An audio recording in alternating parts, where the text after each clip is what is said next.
Project Life Rajkot has completed 43 years of serving the community and touches every aspect of human life.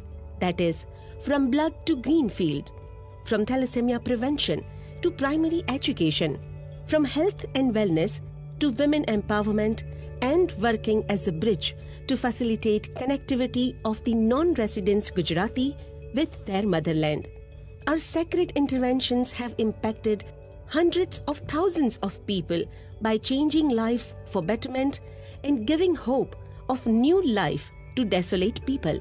Life Building was awarded as Most Outstanding Concrete Structure of India by American Concrete Institution, USA, and it's a prominent landmark of Rajkot city. Under the intervention of health, Project Life has established Life Health and Wellness Center in the year 2003 in order to transform the health and wellness of the community and society at large. Building has excellent air ventilation and comprises of spacious 7 levels spread over 45,000 square feet, of which area of 24,000 square feet is especially provided for yoga activities. The team of qualified and trained teachers having vast experience are engaged in teaching various yoga practices.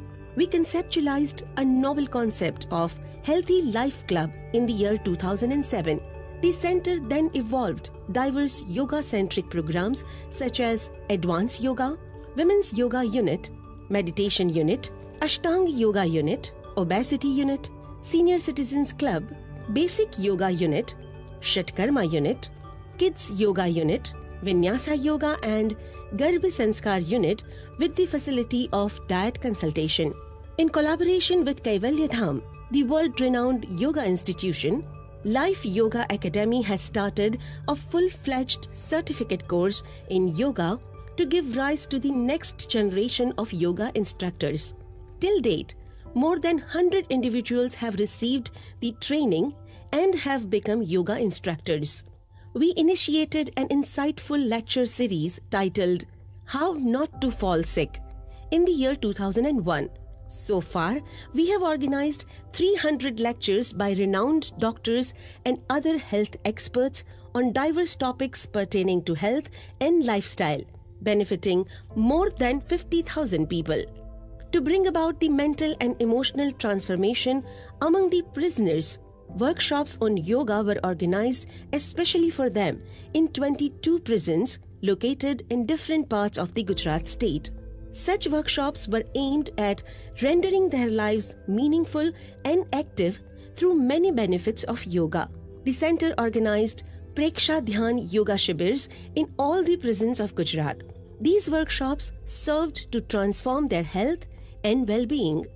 Since year 2006, under the guidance of Kaivalya Dham, we have organized various workshops on yoga, pranayam, meditation, mental health and healthy lifestyle, etc. by yoga experts such as Shri O.P. Tiwari ji, Dr. Satish Pathak, Mrs. Sandhya Dikshit, Professor R.S. Bhogal, etc.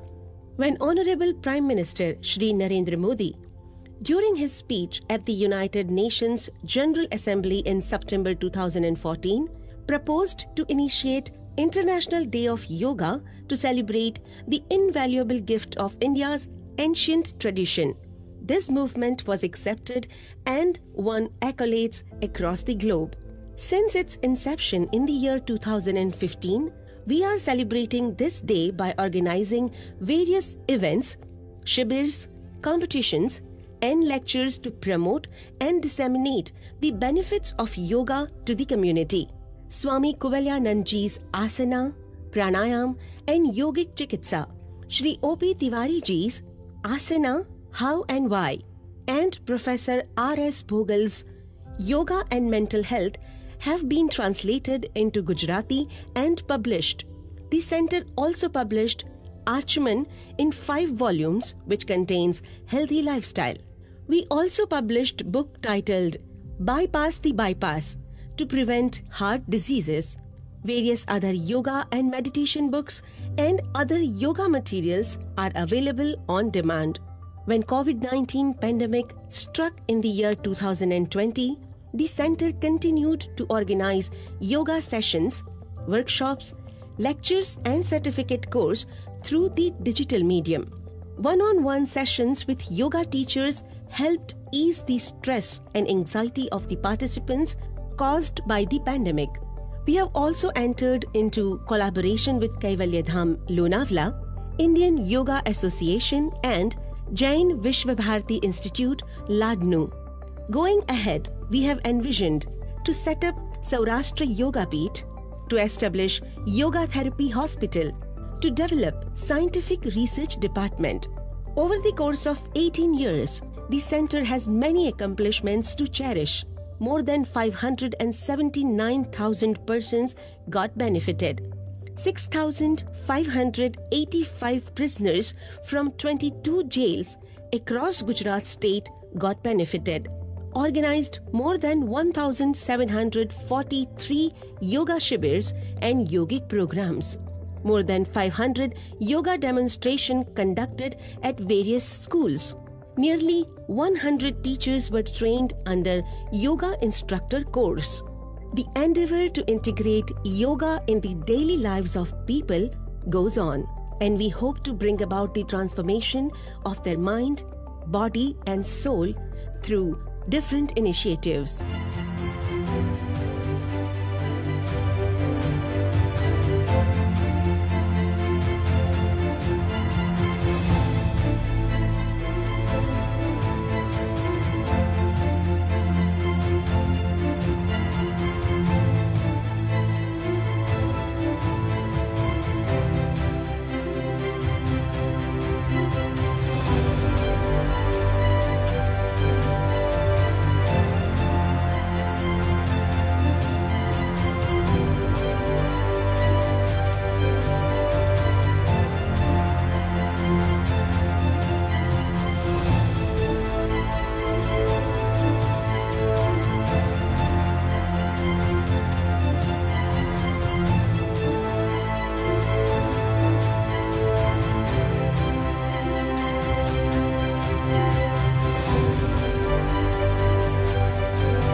नमस्कार। Life health and wellness centre project live द्वारा आयोजित Facebook live कार्यक्रम में आप सभी का हार्दिक स्वागत है। सो करिए तो सदैव साझा रहिए प्रवचन श्रृंखला के अंतर्गत आज के वक्ता डॉक्टर गौतम दवे, जो हमें कोरोना का हृदय और फेफड़े पर होने वाले दुष्परिणामों के बारे में बताने जा रहे हैं। मैं डॉक्टर गौतम दवे जी का एक संक्षिप्त परिचय आपको दूं। डॉक्टर गौतम दवे जो एमडी हैं और सौराष्ट्र के एक जाने माने जो है चिकित्सक हैं। इन्होंने अनेक लोगों को अपने अनुभवों के द्वारा ठीक किया है और प्रोजेक्ट लाइव के साथ काफी वर्षों से ये जुड़े हुए हैं और लाइफ में उनके मार्गदर्शन में योग के विविध कार्यक्रमों का संचालन नियमित रूप से ऑनलाइन और ऑफलाइन दोनों तरीके से होता रहता है। समय समय पर इनके दिए गए मार्गदर्शन, इनके दिए गए सुझावों के अनुरूप चलकर आज हम life health and wellness centre के 19 वर्ष पूरे कर चुके हैं। मैं डॉक्टर गौतम दवे सर का आभारी हूँ कि इनका जो मार्गदर्शन है हमें नियमित रूप से मिलता रहा और उसी पथ पर चलते हुए आज हम जो है लाखों लोगों तक जो है योग के जो प्रभाव है उससे लोगों को लाभान्वित कर सके। तो हमें खुशी है कि आज के मुख्य वक्ता के रूप में डॉक्टर गौतम दवे जी यहाँ उपस्थित हैं। तो मैं अनुरोध करूंगा डॉक्टर गौतम दवे सर को कि आज के विषय के अनुरूप वो अपने विचार हम लोगों को बताएं। डॉक्टर गौतम दवे। આજનો આપણો વિષય છે આ કોરોના મહામારી થી થતી હૃદય અને ફેફસાઓ પર આડઅસર. કોરોના વાયરસ સૂક્ષ્મ જીવાણુ છે અને જેને કારણે લાખો માણસો આ દુનિયામાં મૃત્યુ પામ્યા અને કરોડો માણસોને કોરોના મહામારીનો ચેપ લાગ્યો. હવે આપણને એની ગંભીરતાની ખબર નથી. આપણે હંમેશા એમ જ વિચારતા હોઈએ છીએ કે ના ના મને કઈ નહીં થાય, હું તો માસ્ક નહીં પહેરું તોય ચાલશે, હું તો કોઈ કાળજી નહીં લઉં તોય થશે. પછી જ્યારે કોરોના થાય અને એ પછી જ્યારે આપણને એના કોમ્પ્લિકેશન્સ જોવા મળે, એવું નથી. ઘણી વખત આપણે સાંભળતા હોઈએ છીએ કે કોરોના એ બહુ માઇલ્ડ ઇલનેસ છે.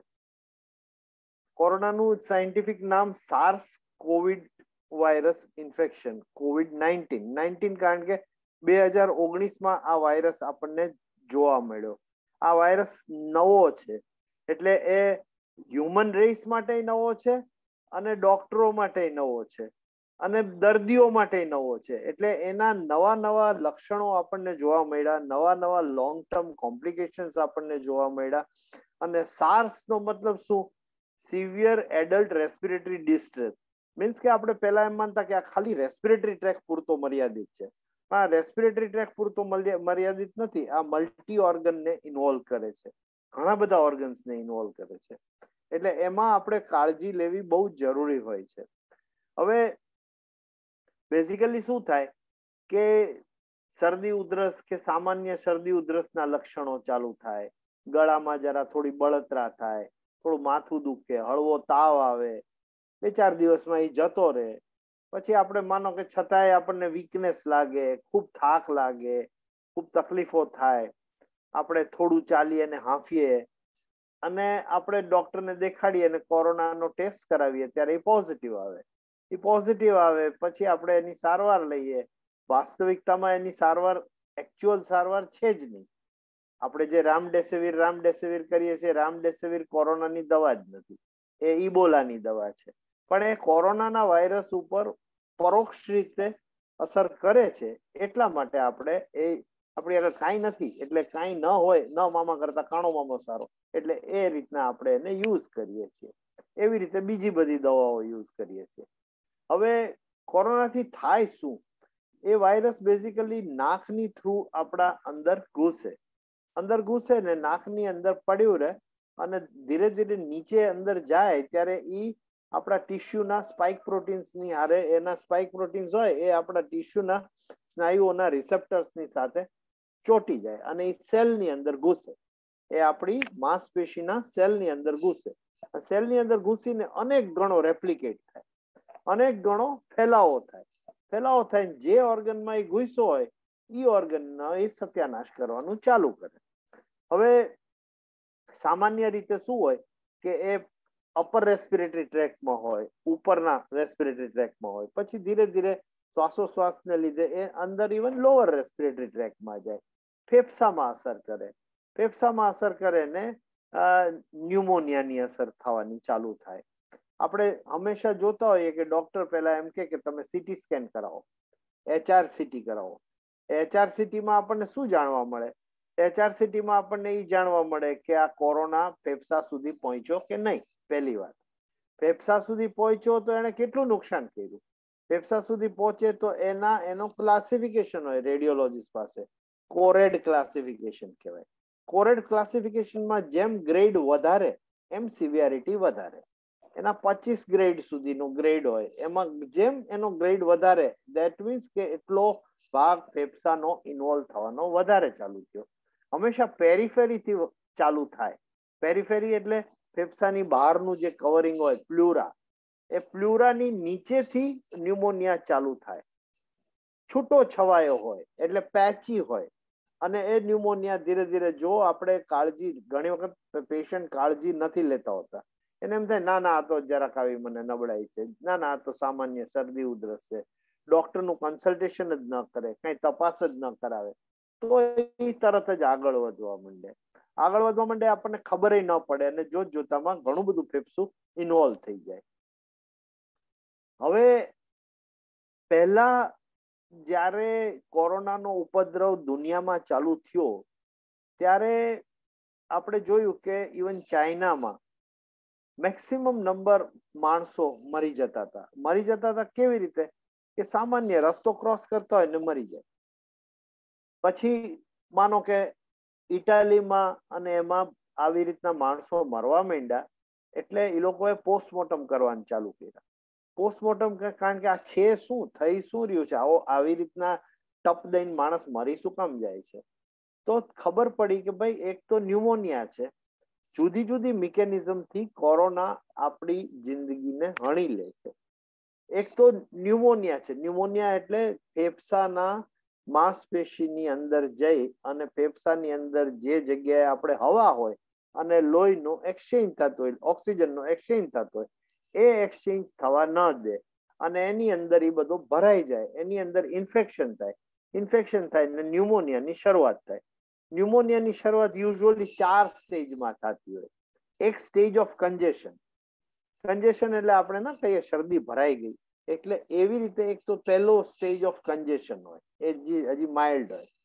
પછી સ્ટેજ ઓફ રેડ હિપેટાઇઝેશન હોય, એટલે એ જે આખું ફેફસું જેટલું ઇન્વોલ્વ થયેલું હોય એ ફેફસું મટી અને લીવર જેવું એટલે સોલિડ ઓર્ગન થઈ જાય. એ સોલિડ ઓર્ગન થાય, રેડ હિપેટાઇઝેશન. પછી કુદરત તરત જ હીલિંગ કરવાનું ચાલુ કરે, રૂજ લાવવાનું ચાલુ કરે. એને કહેવાય સ્ટેજ ઓફ ગ્રે હિપેટાઇઝેશન. અને પછી ધીરે ધીરે સ્ટેજ ઓફ રિઝોલ્યુશન આવે. હવે આ કોરોનામાં શું થાય કે રિઝોલ્યુશન ઘણી વખત આવે જ નહીં. ઘણી વખત સીધું ફાઇબ્રોસિસ થાય. એટલે જે હીલિંગ થાય એ ઘારાની રૂપે ફાઇબ્રોસિસ થાય. એ ઘારું એકવાર કોઈ પણ માંસપેશીમાં ઘારું બેસી જાય, ધેટ મીન્સ કે એ માંસપેશી પોતે તો ડિસ્ટ્રોય થઈ ગઈ. માનો કે ફેફસાનો 25% ભાગમાં એ ઘારું બેસી ગયું, ધેટ મીન્સ કે તમારી એટલી વેન્ટિલેટરી કેપેસિટી જતી રહી. તમારા લોહીનું એક્સચેન્જ કે તમે SpO2 એટલું મેન્ટેન કરી જ ન શકો. જેટલું ઘારું વધારે, જેટલું ફાઇબ્રોસિસ વધારે, ફાઇબ્રોસિસ થતા હંમેશા સમય લાગે, પણ આ બધું રેડ હિપેટાઇઝેશન ને એ થતા સમય ન લાગે, એ ફટાફટ થવા માંડે. ઓક્સિજન સેચ્યુરેશન આપણે વધારવું પડે, આપણે એ દેવું પડે. એવી જ રીતે લોહીના અંદર, લોહીની નળીની અંદર ગઠ્ઠા જમા થઈ જાય. એટલે ગઠ્ઠા જમા થઈ જાય એટલે લોહીનો પ્રવાહ જ ન થાય. લોહીનો પ્રવાહ જો કોઈ માંસપેશી સુધી ન પહોંચે તો એ માંસપેશી મૃત્યુ પામે. એ મૃત્યુ પામે કે તો ત્યાં એને પણ રિપેર કરવા માટે ફાઇબ્રોસિસની પ્રોસેસ ચાલુ થાય. એટલે સામાન્ય માનો કે આપણે બાથરૂમ સંડાસ જાય એટલું પણ પેશન્ટ જાય તો એનું SpO2 ડાઉન થઈ જાય. કારણ કે એટલી વસ્તુને પણ આપણું ફેફસું જીવન ટકાવવા માટે સપોર્ટ ન કરી શકે. કારણ કે ઘણું બધું ફેફસું અત્યારે ઇન્વોલ્વ થઈ ગયું, ઘણું બધું ફેફસાની અંદર આ બધી અસર થઈ ગઈ, એટલે એની અંદર એ જઈ ન શકે. એટલે હવે થાય શું કે ઓક્સિજન સેચ્યુરેશન સડનલી ડાઉન જાય. જે આપણે કોરોનાની અંદર એ જ જોતા હોઈએ કે પહેલા તો ઓક્સિજન સેચ્યુરેશન 95 રહેતું હતું SpO2, 95 માંથી થવા માંડ્યું 92, પછી સડનલી ગગડી, બધી વસ્તુ ગગડતી ગઈ અને આપણે જોઈએ કે ભાઈ આપણને આ એટલી બધી નીચું જતું રહે કે તરત જ હૃદય અને જ્ઞાન તંતુઓ એ ગિવઅપ કરે અને તરત જ માણસનું મૃત્યુ થઈ જાય. ઓક્સિજનની કમીને કારણે માણસનું મૃત્યુ થઈ જાય. એટલે હંમેશા જેટલું વહેલું આપણે એને બહુ બારીકાઈથી જોઈએ કે આપણા શરીરમાં શું પ્રોસેસ થાય છે. અમે લોકો ડોક્ટર તરીકે હંમેશા 2 ટેસ્ટ ખાસ કરાવતા હોય, CRP અને D ડાયમર. હવે CRP એટલે શું છે? CRP એટલે C રિએક્ટિવ પ્રોટીન, એટલે ફેરિટીન કરાવતા હોય. એ એક જાતનું માર્કર ઓફ ઇન્ફ્લેમેશન છે. ધેટ મીન્સ કે અંદર શું ચાલે છે, અંદર કોરોના હજી પ્રોસેસ કરે છે કે નહીં, અંદર બધું ધમાચકડી મચાવે છે કે નહીં, અંદર સ્નાયુઓને નુકસાન કરે છે કે નહીં, સ્નાયુઓમાં અંદર સોજો છે કે નહીં, એ આ 2 પેરામીટર્સથી ખબર પડે, CRP અને ફેરિટીન. અને D ડાયમર એટલે હવે લોહીના ગઠ્ઠા બનવાના ચાલુ થઈ ગયા છે કે નહીં. D ડાયમર જ્યારે 500 થી વધારે હોય ત્યારે આપણે એની ઉપર વોચ રાખવા માંડીએ. D ડાયમર 1000 થી વધારે જાય ત્યારે આપણે એને તરત જ ટ્રીટ કરવા માંડીએ, લોહી પાતળું કરવા માંડીએ, કારણ કે નહીતર લોહીના ગઠ્ઠા બધી જગ્યાએ જમા થવા માંડે. મોસ્ટ કોમનલી લોહીના ગઠ્ઠા ક્યાં જમા થાય? મોસ્ટ કોમનલી હૃદયની લોહીની નળીની અંદર જમા થાય. માણસને તાત્કાલિક હાર્ટ એટેક આવી જાય, તાત્કાલિક હૃદય બંધ પડી જાય, અથવા તો હૃદયની માંસપેશીને પરમેનન્ટ ડેમેજ થઈ જાય, અથવા તો ફેફસાની અંદર એ લોહીના ગઠ્ઠા જમા થાય, જેથી શ્વાસોશ્વાસની પ્રક્રિયા જે છે, ઓક્સિજન કાર્બન ડાયોક્સાઇડ એક્સચેન્જ છે, એ એક્સચેન્જ પ્રોપરલી થાય નહીં. એને કારણે હંમેશા લાઈફ પછી પોસિબલ ન રહે, જિંદગી આગળ ચાલે નહીં. એટલે કોવિડ એ બહુ અચ્છા. હવે યુઝ્યુઅલી આપણે શું કરતા હોઈએ કે આ ડી ડાયમંડ ને સીઆરપી ને મોનિટર કરતા હોય, પેશન્ટને આપણે આઇસોલેટ કરતા હોય, આપણે ક્વોરન્ટાઇન કરતા હોય 14 દિવસ માટે. એટલે ઘણા પેશન્ટ એમ માને કે 14મો દિવસ થયો, મને હવે કાંઈ નથી, એટલે હવે હું છૂટો. એટલે પછી બધે દોડાદોડી ચાલુ કરે, પ્રવૃત્તિ કરવાનું ચાલુ કરે. એ બરોબર નથી. એનો એક પીરિયડ હોય જેને કહેવાય કોન્વલેસન્સ. કોન્વલેસન્સ પીરિયડ એ બહુ ઇમ્પોર્ટન્ટ છે, કે જ્યારે આપણી અધરવાઇઝ રોગ પ્રતિકારક શક્તિ ઓછી હોય. કોરોનાએ આપણી રોગ પ્રતિકારક શક્તિ ઓછી કરી જ નાખી હોય. એટલે એક તો રોગ પ્રતિકારક શક્તિ ઓછી હોય, બીજું એને આપણું ઇવન મેટાબોલિઝમ ગડબડ કરી દીધું હોય. જે લોકોને બ્લડ શુગર ન હોય, જેને ડાયાબિટીસ ન હોય, સડનલી ડાયાબિટીસ ઇમર્જ થઈ જાય. જેનું ડાયાબિટીસ હોય, સડનલી એની વેલ્યુ ઉપર જતી રહે.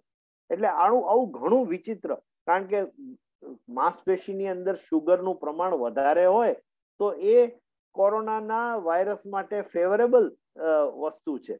એને ઉગવા માટે એ ગ્લુકોઝને યુટિલાઇઝ કરે, પોતાની ગ્રોથ માટે ગ્લુકોઝને યુટિલાઇઝ કરે. હવે આપણે ઘણી વખત ઘણા મારા પેશન્ટ્સ એવા હોય કે જે પેલી રેપિડ એન્ટીજન ટેસ્ટ કરાવીને આવે.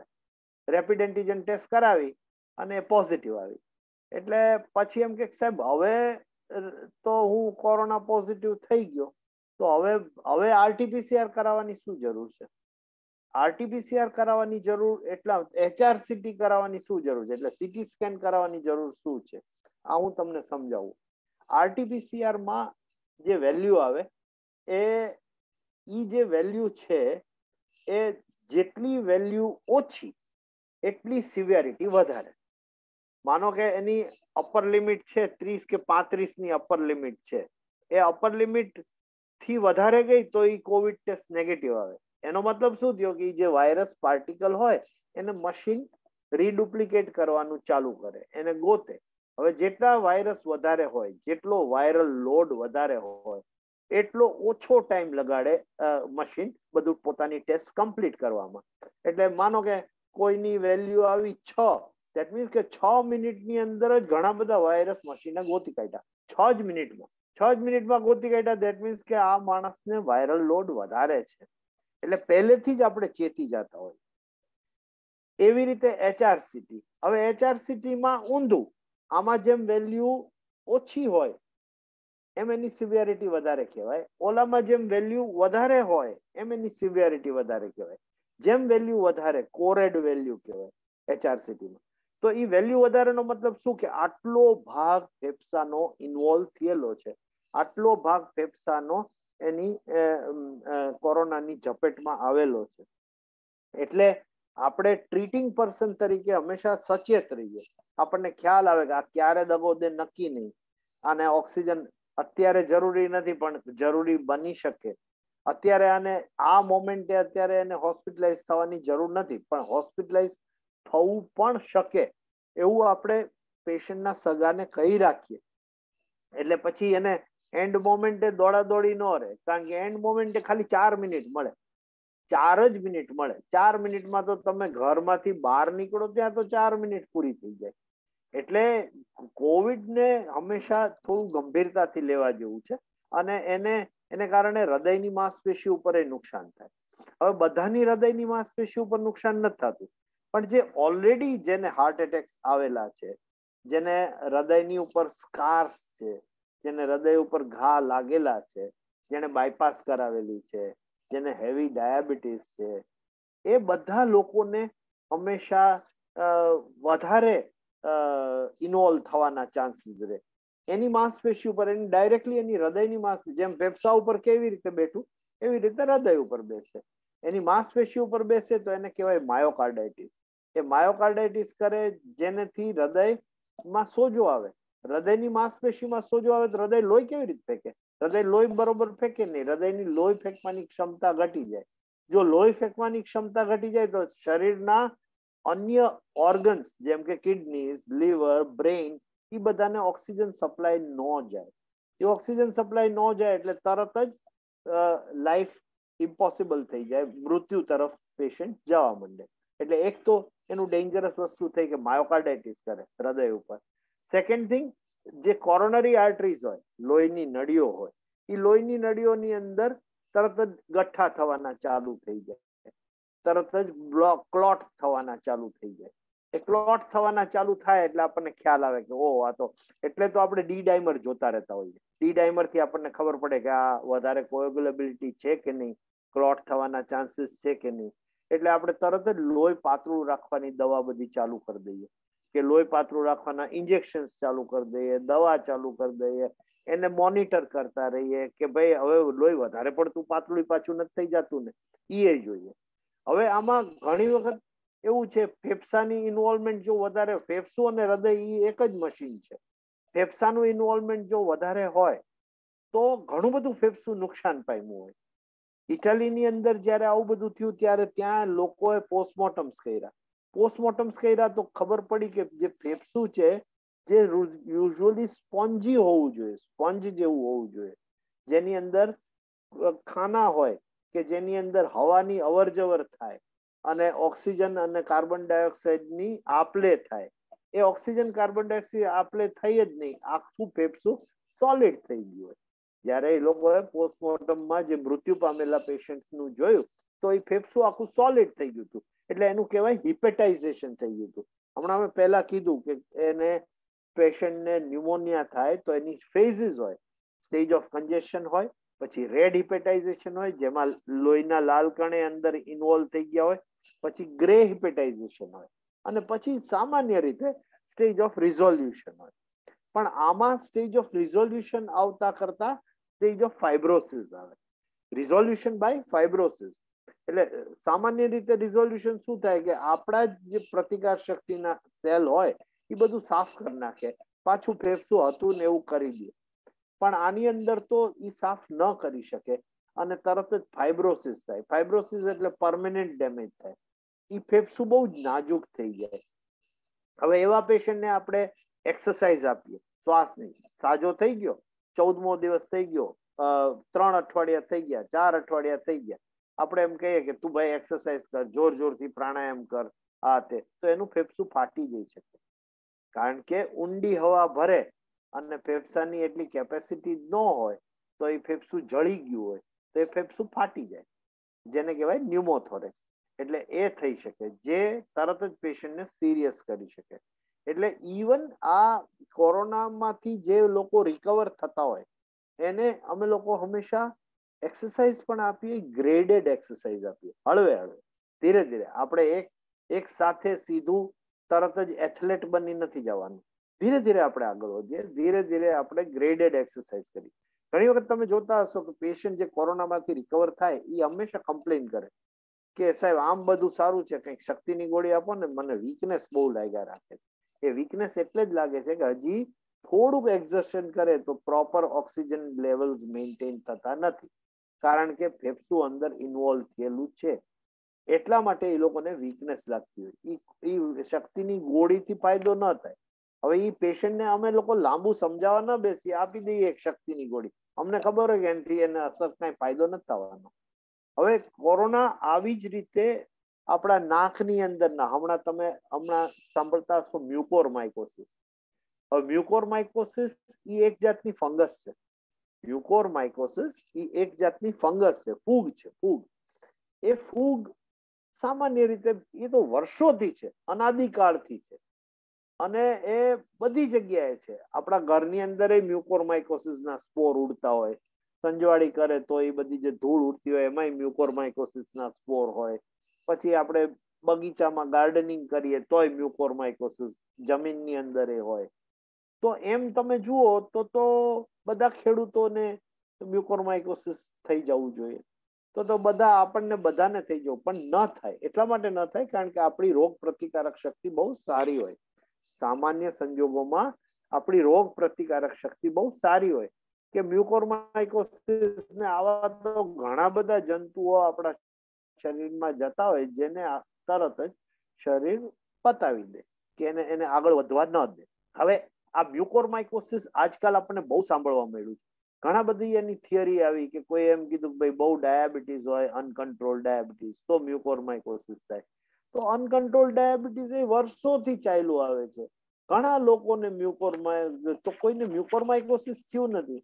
ઘણી એક થિયરી એવી આવી કે સ્ટીરોઇડ બહુ આપ્યા હોય તો મ્યુકોરમાઇકોસિસ થાય. તો સ્ટીરોઇડ લેવા વાળા તો દાખલા તરીકે જેને હાડકાના રોગ હોય, રુમેટોઇડ આર્થરાઇટિસ હોય, અસ્થમા હોય, એવા અમારા ચામડીના દર્દો હોય, એવા કેટલા દર્દો પેશન્ટ છે કે જે સ્ટીરોઇડ ડિપેન્ડન્ટ છે, કે સ્ટીરોઇડ વગર જીવી ન શકે, તો એ લોકોને મ્યુકોરમાઇકોસિસ નથી થતું.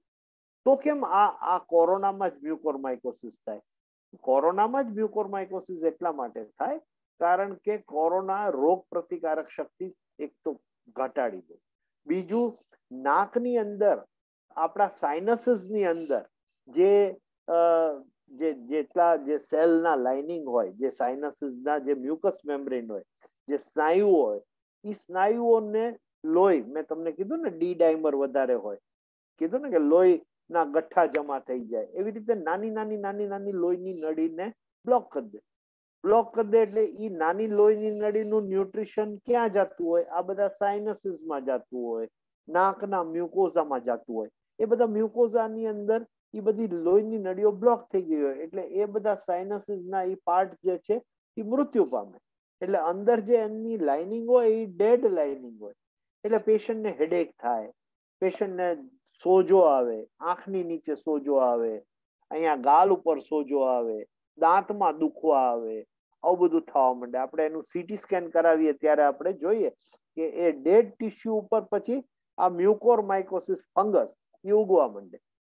ડેડ ટીશ્યુ ઉપર મ્યુકોરમાઇકોસિસ ફંગસ ઉગવા માંડે.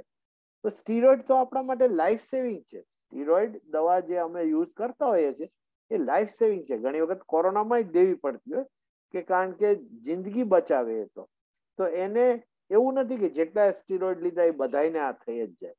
પણ આપણે બહુ બધું કેરફુલ રહેવું પડે કે ભાઈ એક તો લોહી પાતળું રાખવાની દવા ચાલુ રાખવી પડે, આ ડાયાબિટીસ એ કંટ્રોલમાં રાખવું પડે, સ્ટીરોઇડના લેવલે જ્યાં સુધી જરૂરી હોય એટલું જ દેવું પડે, ડોક્ટરના સુપરવિઝન નીચે જ દેવું પડે, પોતાની મેળે નિર્ણય ન લઈ શકાય. પોતે ડોક્ટર હોય તોય પોતાની મેળે નિર્ણય ન લઈ શકાય. કોઈ પણ એના જે કન્સલ્ટિંગ ફિઝિશિયન હોય એને મળવું પડે અને એ પ્રમાણે કોન્સ્ટન્ટ મોનિટર કરવું પડે. કારણ કે એકવાર મ્યુકોરમાઇકોસિસ થાય એટલે એ આપણા માંસપેશીને અંદરથી ખાવા માંડે. ફૂગ છે એ ઉધઈ જેવી છે, એ ખાવા માંડે. એ માંસપેશીને ખાવા માંડે એટલે હાડકું ખાવા માંડે, આંખ ખાવા માંડે. હવે એ જો મગજ સુધી પહોંચી જાય તો એ માણસનું મૃત્યુ કરી શકે. એટલે એનું નામ છે મ્યુકોરમાઇકોસિસ. અત્યારે મ્યુકોરમાઇકોસિસ નો ઉપદ્રવ શું કામ વધ્યો? કારણ કે કોરોનાનો ઉપદ્રવ વધ્યો. કોરોનાનો ઉપદ્રવ વધ્યો એટલે ઘણી બધી નાની લોહીની નળીઓ બ્લોક થઈ. એ લોહીની નળીઓ બ્લોક થઈ એટલે લાર્જ ટીશ્યુ ડેડ થઈ ગયું.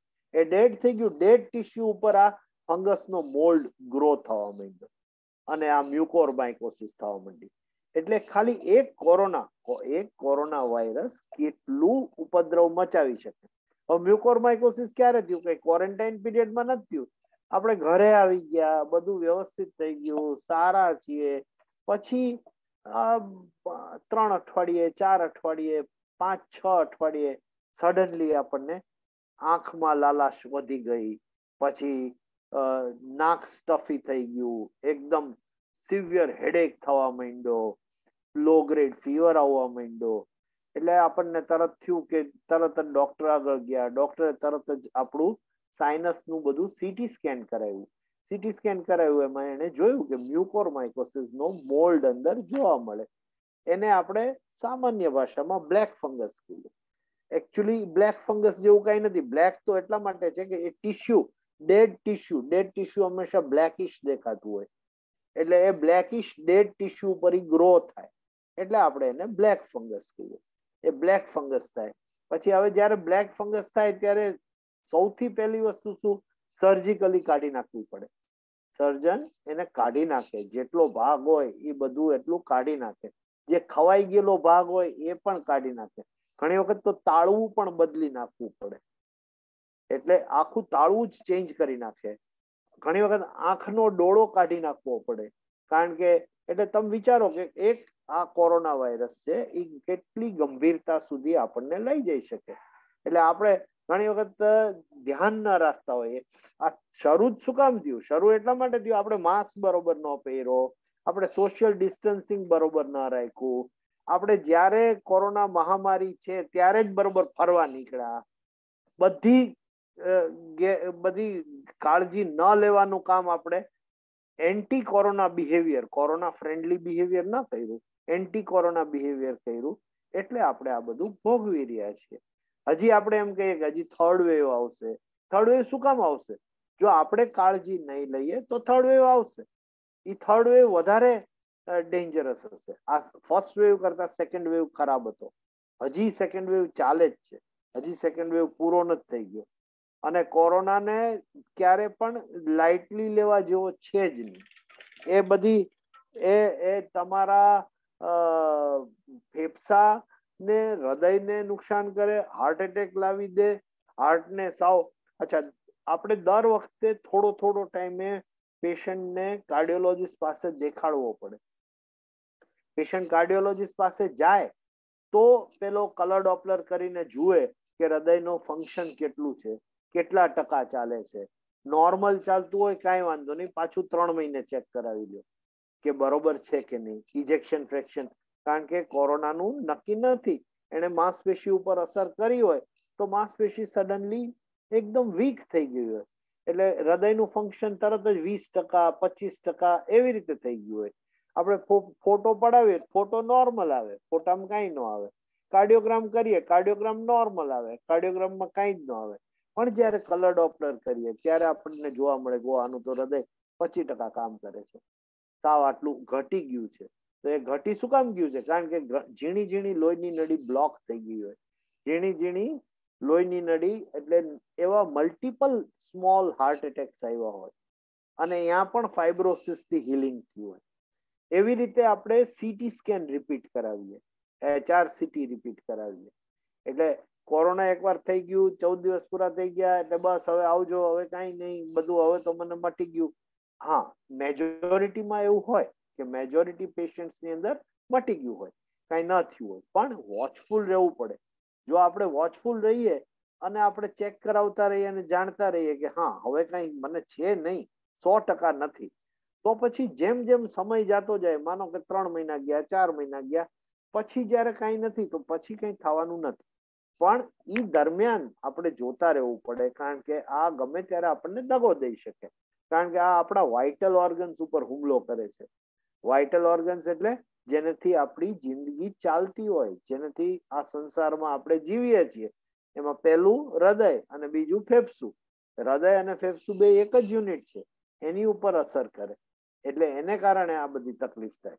એવી જ રીતે જો ઓક્સિજનેશન જો બરોબર ન થાય, જો લોહીની નળીમાં ગઠ્ઠા જમા થાય, જો લોહી બરોબર હૃદય ફેંકી ન શકે, તો જે પેશન્ટને લાંબા ગાળાથી ડાયાબિટીસ, બ્લડ પ્રેશર હોય, કિડની પણ થોડી કોમ્પ્રોમાઇઝ હોય, એ કિડની પણ બગડવા માંડે, એ કિડની પણ એનું ક્રિએટિનિન વધવા માંડે. એટલે આ બધી વેલ્યુઝ આપણે જોતા રહીએ. એવી જ રીતે લીવરની ઉપર એની અસર થાય. લીવર ઉપર સામાન્ય ઓછી અસર થાય, કારણ કે લીવર મોટું ઓર્ગન છે, એટલે એમાં એનો મોર દેન 2/3 ઓફ ધ લીવર ઇન્વોલ્વ થાય તો હજી કંઈક થઈ શકે. મોર દેન 2/3 ઓફ ધ લીવર ઇન્વોલ્વ કરવું સહેલું નથી કોરોના માટે. એટલે આ બધું આપણે જ્યારે ધ્યાન રાખીએ, આ બધા માટે જો આપણે એલર્ટ હોઈએ, ખાસ કરીને જ્યારે પહેલા તો નિદાનની પ્રક્રિયામાં ડીલે ન કરી.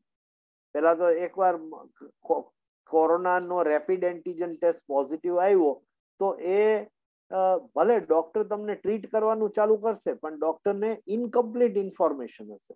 ડોક્ટરને કમ્પ્લીટ ઇન્ફોર્મેશન નહીં હોય કે તમને સિવિયરિટી કેટલી છે. તમને માની લ્યો કે જે સીટી વેલ્યુ આપણે આરટીપીસીઆર માં જોતા હોય, એ સીટી વેલ્યુ 25 ની ઉપર હોય તો કઈ ચિંતા નથી, વાંધો નહીં, તમને માઇલ્ડ છે, એટલું બધું વધારે નથી. પણ હવે તમારી સીટી વેલ્યુ આવી ગઈ 10 ની નીચે, ધેટ મીન્સ કે સિવિયર છે, ઇન્ફેક્શન ઘણું છે. ધેટ મીન્સ કે એનું ત્યારથી શરૂઆતથી કાળજી લેવાની છે. આપણે બીટાડીન નું નાશ લઈએ, ઇન્હેલેશન લઈએ, અને કારણ કે બીટાડીન ની અંદર શું હોય, પોવિડોન આયોડિન હોય. એ પોવિડોન આયોડિન એક જ વસ્તુ એવી છે કે જે કોરોનાના વાયરસને તાત્કાલિક મારી નાખે. એટલે હવે નાશ લેવામાં ઘણા લોકો એમાં આળસ કરે. હવે નાશ તમારે કોરોનાના જો થયો હોય તો તમારે લેવો જ જોઈએ, કારણ કે તો શું થશે કે નેઝોફેરિંગ્સમાં, સાઇનસમાં, બધી જ જગ્યાએ એ વાયરસને સાફ કરી નાખશે. આપણી શ્વાસ નળીની અંદર એ વાયરસનો લોડ જેટલો ઓછો થયો એટલો આપણને ફાયદો વધારે. પછી આપણે ગમે દવાઓ ખાધે રાખીએ, ટીકડીઓ ખાઈએ, હજી સુધી એવી એન્ટીવાયરલ કોરોનાની દવા છે જ નહીં.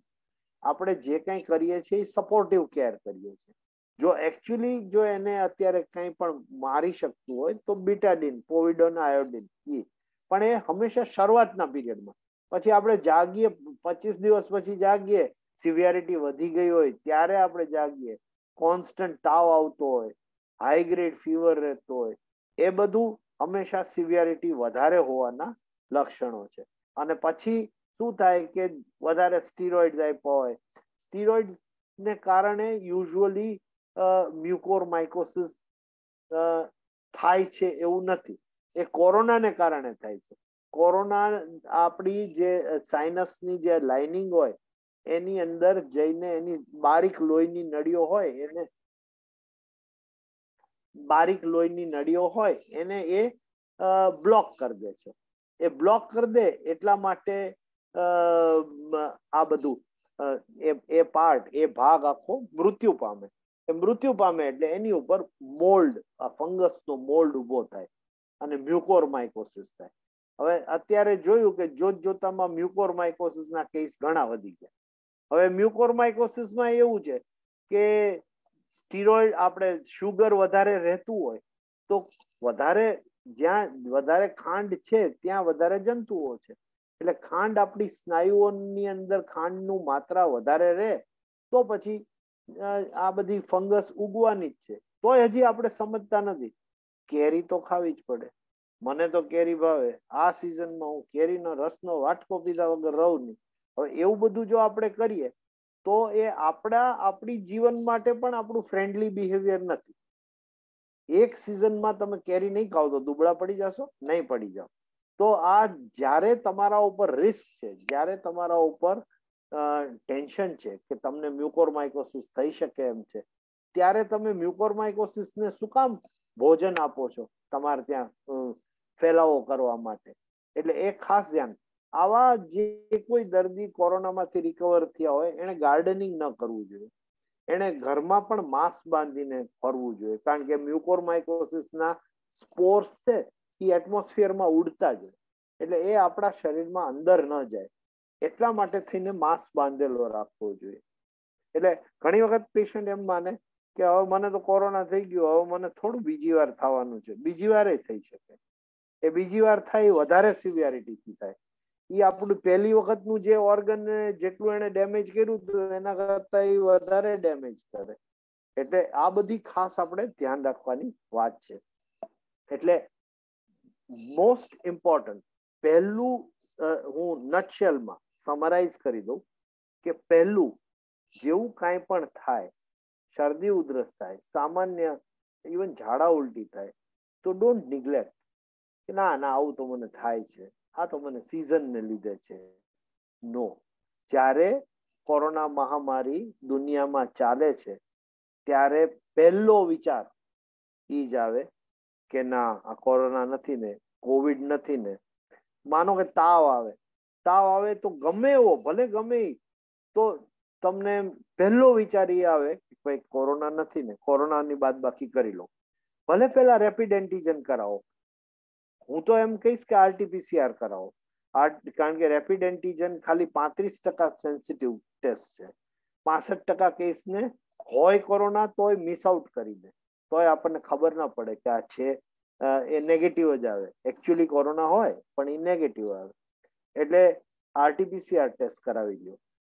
એ પછી જો એ પોઝિટિવ આવે તો HRCT કરાવો, તો આપણને ખ્યાલ આવે કે ભાઈ આપણને ફેફસામાં ઇન્વોલ્વમેન્ટ છે કે નહીં. પહેલી વખત HRCT કરાવ્યું, સાવ નોર્મલ આવ્યું, આપણી સારવાર પતી ગઈ, આપણો ક્વોરન્ટાઇન પીરિયડ પતી ગયો, 14 દિવસ પૂરા થઈ ગયા, પાછું એક HRCT રિપીટ કરાવો કે આ દરમિયાન મને મારા ફેફસાને કંઈ નુકસાન કોરોનાએ કર્યું છે કે નથી કર્યું. બરાબર. હવે થર્ડ થિંગ, કાર્ડિયોલોજીસ્ટ આગળ જાઓ, એક કલર ડોપલર ઇકો કરાવી લ્યો અને ECG કરાવી લ્યો, એટલે ખબર પડે કે હૃદયની માંસપેશીમાં કઈ નુકસાન થયું છે કે નથી. કે હૃદયની માંસપેશીમાં એનું અમારું ઇજેક્શન ફ્રેક્શન કેટલું છે, જે 60% નોર્મલ કહેવાય, 50% 60% એ નોર્મલ કહેવાય, એ નોર્મલ જ છે કે નહીં. હૃદયની કોન્ટ્રાક્ટિલિટી બધી નોર્મલ જ છે કે નહીં, એ જરા જોઈ લો. એટલે મહિને દિવસ તમે 15 દિવસે આ બધું જોઈ લીધું.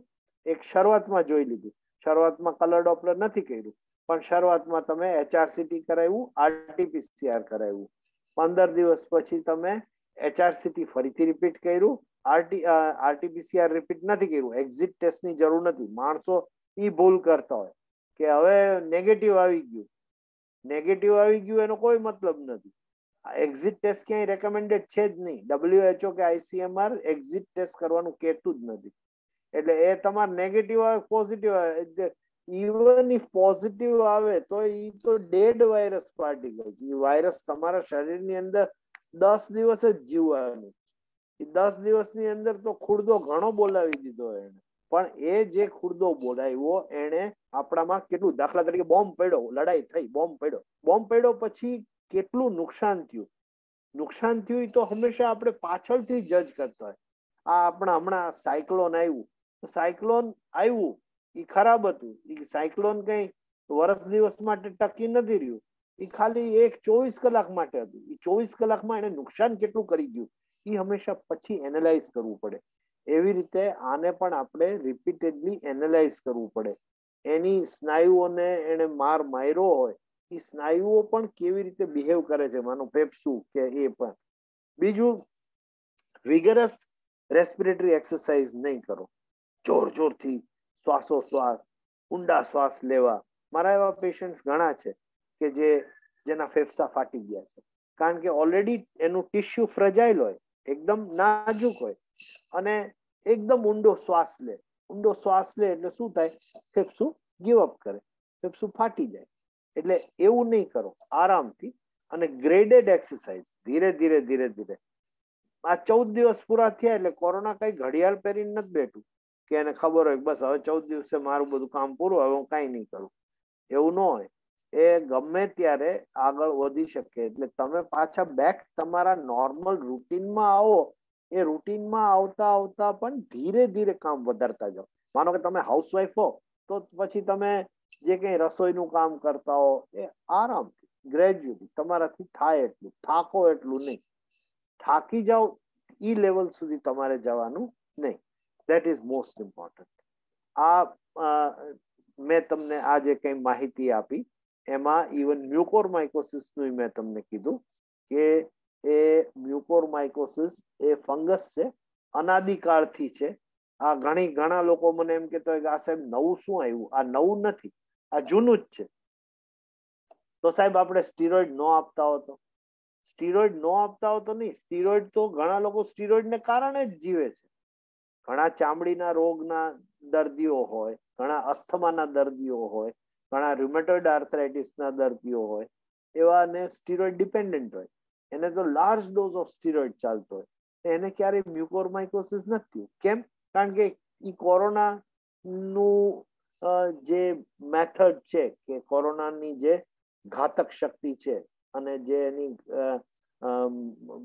લોહીની નળી બંધ કરવાની જે પેલી છે પ્રોપર્ટી, એ સામાન્ય કોઈ પણ સ્ટીરોઇડને લીધે એવું બધું ન થતું હોય. એટલે સ્ટીરોઇડ ઓફકોર્સ આપણે ત્યારે બ્લડ શુગર મોનિટર કરવું જોઈએ. સ્ટીરોઇડ ધીરે ધીરે ટેપર ઓફ કરી દેવા જોઈએ. ખાસ કરીને માસ્ક વાપરવો જોઈએ. માસ્ક વાપરો એટલે મ્યુકોરમાઇકોસિસના સ્પોર્સ અંદર જાય નહીં. બરોબર. ત્યારે હવે મારે તો બગીચામાં ફરવું પડે.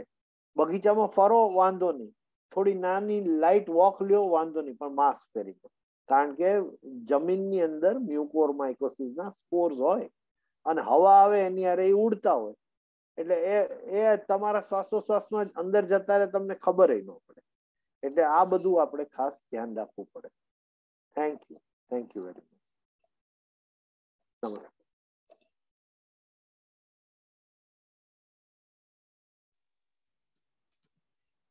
Thank you sir, so nice of you. बहुत ही सुंदर तरीके से आपने आज के विषय को बताया और किस तरह से कोरोना के समय दौरान हम अपनी सावधानियों के साथ शरीर का रक्षण कर सकते हैं, इस बारे में आपने जानकारी दी, जिसके लिए आपका खूब खूब आभार. और जैसा कि आपने कहा कि योग और प्राणायाम जो है करते रहने से हम इसके प्रभाव को जो है बहुत हद तक कम कर सकते हैं. आपकी जानकारी के लिए मैं आपको हृदय से आभार करता हूँ आपका. और आने वाले समय में और भी महत्वपूर्ण जानकारियों के साथ हम आपके साथ उपस्थित होंगे. तो इस जानकारी देने के लिए प्रोजेक्ट लाइव की ओर से शुक्रिया. अब मैं एक सवाल जो आपसे पूछना चाहूँगा सर, एक छोटा सा सवाल रहेगा कि जो प्राणायाम और योग के बारे में आपने बताया, तो जिनको कोरोना जो है 14 दिन पूरा हो गया, उनके लिए ये कितना इफेक्टिव रहेगा? अगर वो करें तो आने वाले समय में इसके प्रभाव से वो किस हद तक बच सकते हैं, इस बारे में थोड़ा आप मार्गदर्शन करें. प्राणायाम नो डाउट बहुत अच्छी चीज है, पर प्राणायाम बहुत विग्रस नहीं करना चाहिए, क्योंकि ये जो अभी कोरोना की वजह से जो अपना फेफड़ा जो होता है वो उसके ऊपर सूजन आई हुई होती है, वो सूजन की वजह से वो फ्रेजाइल होता है, वो चीज जैसा है. चीज कैसा होता है? चीज के ऊपर जरा जोर करोगे तो वो फट जाएगा, चीज सॉलिड ऐसे नहीं रहेगा. तो एकदम ज्यादा एकदम विग्रसली प्राणायाम करने से फेफड़े को नुकसान होगा. तो ग्रेजुअली प्राणायाम करना चाहिए, प्राणायाम ग्रेजुअली बढ़ाना चाहिए, उसकी इंटेंसिटी भी ग्रेजुअली बढ़ानी चाहिए. हर एक आदमी का कंफर्ट लेवल अलग होता है. कोई लंबे टाइम तक थोड़ा ज्यादा कठिन अंदर श्वास ले सकता है, श्वास लेके आराम से थोड़ा टाइम रोक सकता है. तो everybody has got a different exercise potential, तो वो अपने हिसाब से उनको करने देना चाहिए. उसके लिए उन्हीं का उनको ये बोलोगे कि नहीं, जैसे ये लोग नॉर्मल नहीं है, तो नॉर्मल नहीं है तो वो अपने हिसाब से करेंगे, भले धीरे धीरे उनका रिस्पॉन्स आता है. प्राणायाम करना उनके लिए बहुत आवश्यक है, क्योंकि उससे क्या होगा कि उनकी ऑक्सीजन कैरिंग कैपेसिटी इंप्रूव होगी, पर साथ ही साथ फेफड़े भी धीरे धीरे धीरे धीरे खुलते जाएंगे, धीरे धीरे फेफड़े खुलते जाएंगे. फेफड़े के अंदर जो जमा हुआ है वो भी धीरे धीरे धीरे धीरे निकलता जाएगा, क्योंकि एयर एंट्री होती जाएगी, एयर और ब्लड का एक्सचेंज होगा. बहुत बार ये भी देखना बहुत जरूरी है, अगर आप लोग हम लोग लाइफ में कर रहे तो हमारे पास पल्स ऑक्सीमीटर होना चाहिए. पल्स ऑक्सीमीटर आप देखोगे कि प्राणायाम करने के बाद या तो करने के साथ SpO2 बढ़ता है कि नहीं बढ़ता है. अगर नहीं बढ़ता है तो दैट मीन्स कि उसका फेफड़ा डैमेज है, काफी डैमेज, तो उसको ज्यादा तकलीफ देने का कोई मतलब नहीं. पर अगर बढ़ता है तो वो हमारे लिए बहुत अच्छी, मेजोरिटी में बढ़ता है, मेजोरिटी में बढ़ता है. वो कब तक बढ़ता है? थोड़े टाइम तक बढ़ता है. समझो कि अपने 5 मिनट प्राणायाम किया तो उसमें 2 मिनट 3 मिनट के लिए वो SpO2 बढ़ता है, पर बाद में वो SpO2 या तो स्टेबल हो जाता है या तो कम होता है. तो इसका मतलब ये हुआ कि he is again giving it up, he is again giving it up. So we are hopeful, पर वो that is a gradual thing. धीरे धीरे धीरे धीरे उसका फेफड़े का कैपेसिटी हमको अपलिफ्ट करना है. धीरे धीरे उसको जितना अपलिफ्ट करेंगे उतना फायदा होगा. सडनली अगर करेंगे हो सकता है फेफड़ा फट जाएगा, फेफड़ा फट जाएगा तो एक और नई मुसीबत आएगी. वो नई मुसीबत बहुत डेंजरस है, क्योंकि फेफड़ा फट गया, बाकी का फेफड़ा नॉर्मल नहीं है. अभी एक तो अबनॉर्मल टिश्यू के साथ हम काम ले रहे हैं, बाकी का फेफड़ा नॉर्मल नहीं है, और एक नई बीमारी जो न्यूमोथोरेक्स कहते हैं वो अगर आ गई, अंदर ट्यूब डालनी पड़ी, तो वो तो उसमें तो अगर वो पेशेंट अगर SpO2 मेंटेन नहीं करता है तो उसको जिंदा रखना बहुत डिफिकल्ट हो जाता है। Even very high level of oxygen, even the ventilatory support also does not cure. Ventilator में तो एटलीस्ट मैं being so much senior I would get scared using ventilator in pneumothorax, क्योंकि न्यूमोथोरेक्स में अगर मैं थोड़ा प्रेशर दे के हवा अंदर डालूंगा तो फेफड़ा और फटेगा, फेफड़ा और फटेगा। तो we have to be cautious, we have to be cautious. Pranayama is very good, yoga is also very good. Yogic exercise उसके हिसाब से भी उसकी ब्रीदिंग कैपेसिटी इंप्रूव होगी, कार्डियक कैपेसिटी इंप्रूव होगी। Yogic exercise is very good. ये जो आप शवासन और वो सब एक्सरसाइज कराते हो, शवासन रिलेटेड एक्सरसाइज, शवासन यानी तो लेटना है, बट वो रिलेटेड एक्सरसाइज जो कराते हो वो बहुत अच्छा है। वो ऐसे ऐसे करने से धीरे धीरे धीरे धीरे ग्रेजुअली वो इम्प्रूव होगा ऐसे। Thank you sir, so nice sir, बहुत बढ़िया, बहुत अच्छे तरीके से आपने जानकारी दी। तो मैं आप सभी को एक जानकारी देना चाहता हूँ कि 1 जून से प्रोजेक्ट लाइफ द्वारा मेडिटेशन और प्राणायाम का एक वर्चुअल सेशन जो है शुरू होने जा रहा है, जिसका समय है शाम में 5 से 6। तो जो भी प्राणायाम और मेडिटेशन के बारे में जानकारी लेना चाहते हैं उनके लिए बहुत ही अच्छा मौका है। तो आप एक संपर्क नंबर 8511331133 पर संपर्क कर सकते हैं और उसके बारे में विशेष जानकारी आप प्राप्त कर सकते हैं। तो फेसबुक लाइव के इस कार्यक्रम में जुड़ने के लिए आप सभी का प्रोजेक्ट लाइव की ओर से मैं हृदय से आभार करता हूँ, आभार मानता हूँ। आप सभी का खूब खूब आभार। आज का दिन आप सभी के लिए शुभ और मंगलमय हो, इन्हीं शुभकामनाओं के साथ आपका आभार और डॉक्टर गौतम दवेदी जी का खूब खूब आभार। Thank you very much. Thank you so much. Thank you.